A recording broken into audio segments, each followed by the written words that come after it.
नमस्कार दोस्तों, क्राइम तक में आपका स्वागत है। एक बड़ी खबर आ रही है पटियाला से। दरअसल पटियाला में पूर्व आईजी, जिनका नाम मैं आपको बता दूं अमर सिंह चहल, उन्होंने खुद को गोली मार ली है।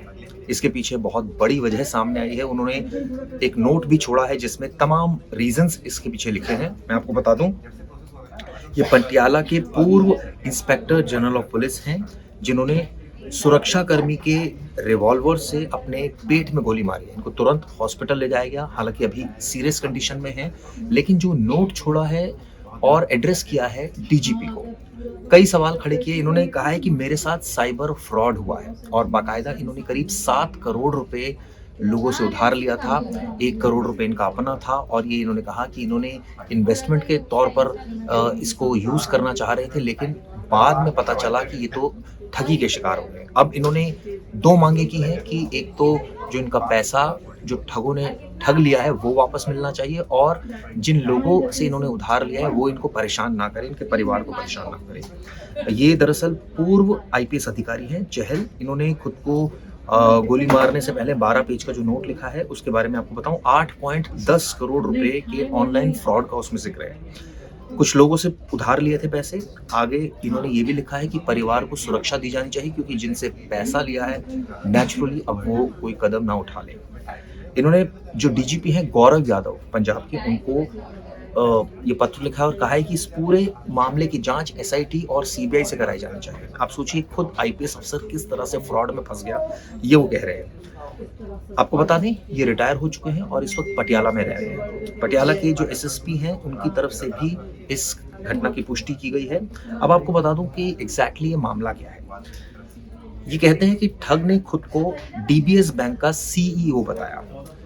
पूर्व जो आईजी हैं वो लिखते हैं कि 28 अक्टूबर 2025 यानी इसी साल अक्टूबर के महीने में व्हाट्सएप ग्रुप में एक व्यक्ति खुद को डीबीएस बैंक का सीईओ बता रहा था, डॉक्टर रजत वर्मा, और रोजाना शेयर बाजार, आईपीओ और ट्रेडिंग से जुड़े टिप्स देने लगा।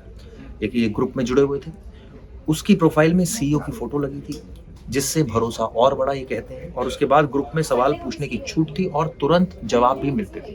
यानी कई सारे सवाल पूछे जाते थे और उसके तुरंत जवाब दिए जाते थे। अब ऐसे में जो इन्वेस्टर थे उनका एक भरोसा बना।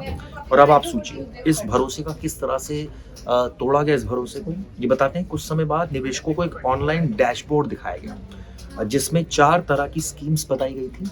वो स्कीम्स क्या थी? डेली ट्रेड स्टॉक्स थी एक स्कीम थी, एक थी ओटीसी ट्रेड, एक थी आईपीओ और दूसरी थी क्वांटिटेटिव फंड्स। इन तमाम स्कीम्स को लेकर ल्योर किया गया और ये कहते हैं कि इन्होंने शुरुआत में, जब मैंने 5 करोड़ रुपए निकालने की कोशिश की तो 1.5% सर्विस फीस ली गई और 3% टैक्स के नाम पर करीब 2.5 करोड़ रुपए वसूल लिया गया। इस तरह की बात कहते हैं। इसके बाद कहते हैं कि पैसे नहीं दिए और दोबारा 2 करोड़ फिर 20 लाख रुपए प्रीमियम मेंबरशिप फीस के नाम पर इनसे मांगे गए।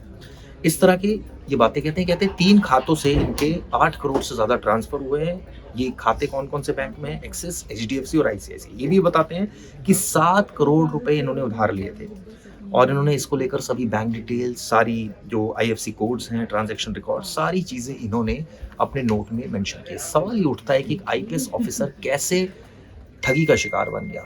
वो तो खुद इतने क्वालिफाइड हैं, इस तरह के ठगों को खूब अपने कार्यकाल के दौरान काफी ठगों को उन्होंने जेल की यात्रा भी कराई होगी। इसके बावजूद वो कैसे इस ठगी के शिकार हो गए, अब इसको लेकर कई सवाल खड़े होते हैं। इसको लेकर अब इंटरनल जांच भी की जा रही है। हालांकि उनकी हालत गंभीर है और हम उम्मीद करते हैं वो बच जाएं, लेकिन जिस तरह से ये घटनाक्रम हुआ है उसको लेकर कई सवाल खड़े हुए हैं। आपको एक और जानकारी दे दूं, बह बह कला गोली कांड एक हुआ था जिसमें खुद आरोपी है, इस तरह की जानकारी निकल कर आई है। जो चहल 2015 में फरीदकोट में हुआ था, जिसमें 2 लोगों की मौत हो गई थी, और 2023 में पंजाब पुलिस की जो एसआईटी थी उसने चार्जशीट भी दाखिल की थी। इसकी जो अगुवाई कर रहे थे चार्जशीट की, उस समय के एडीजीपी कर रहे थे एलके यादव, और इनको आरोपी बनाया गया था। चार्जशीट में कई नेताओं के नाम थे, पुलिस अधिकारियों के नाम थे, जिसमें ये भी कहा जाता है कि उस वक्त के जो तत्कालीन सीएम थे प्रकाश सिंह बादल का भी नाम था, उनके बेटे का भी नाम था। अब सवाल ये उठता है कि ये किस तरह से साइबर फ्रॉड का शिकार हो गए, और ये पूरी डिटेल जो ये बता रहे हैं कि इन्होंने क्यों इन स्कीम्स में पैसा इन्वेस्ट करने की सोची और कैसे भरोसा जीत लिया, इसको लेकर अब डिटेल एक जांच होगी। कोशिश पुलिस ये करेगी कि जो सच है वो सामने आ सके।